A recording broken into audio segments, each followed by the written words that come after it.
तो हेलो दोस्तों, स्वागत है आपका किल्फो में। चलिए बिना किसी देर के बढ़ते हैं कहानी की ओर। तो हमने देखा था अर्जुन कंफ्यूज हो रहा था कि मैं किस पूजा की ओर जाऊं।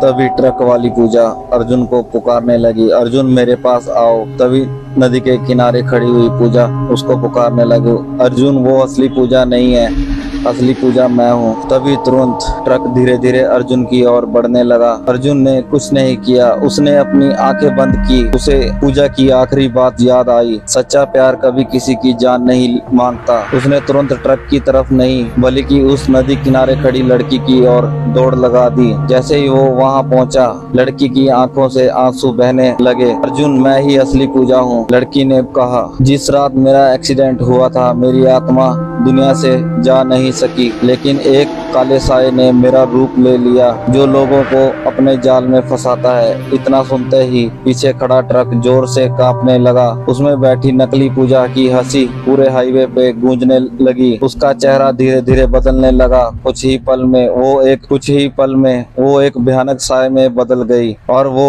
चीख चीख कर बोलने लगी, तुम दोनों अगर मिल गए तो मेरा अतीत हमेशा के लिए खत्म हो जाएगा। साया पूरी ताकत से अर्जुन की ओर झपटा, लेकिन उसी क्षण नदी के ऊपर एक तेज रोशनी फैल गई। पूजा ने अर्जुन का हाथ थाम लिया और बोली, अब मुझे जाने दो, ये हमारी आखिरी मुलाकात है। अर्जुन की आंखों से आंसू बहने लगे। मैं तुम्हें कभी नहीं भूलूंगा। पूजा मुस्कुराई। पूजा ने अर्जुन का हाथ थाम लिया, अब मुझे जाने दो, ये हमारी आखिरी मुलाकात है। अर्जुन की आंखों से आंसू बहने लगे। मैं तुम्हें कभी नहीं भूलूंगा। पूजा मुस्कुराई और धीरे से उसका शरीर रोशनी में बदलने लगा।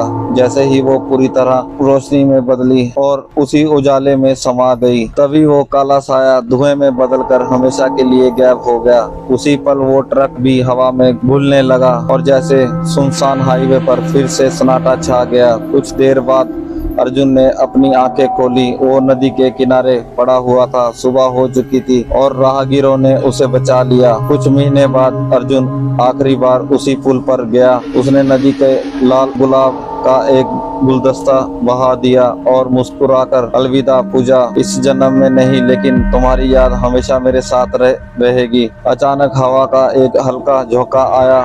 दूर कहीं परिचित सी हंसी सुनाई दी, लेकिन इस बार उसमें डर नहीं था, सिर्फ सुकून था। और उसी पल अर्जुन समझ गया कि पूजा की आखिरकार मुक्ति मिल चुकी है।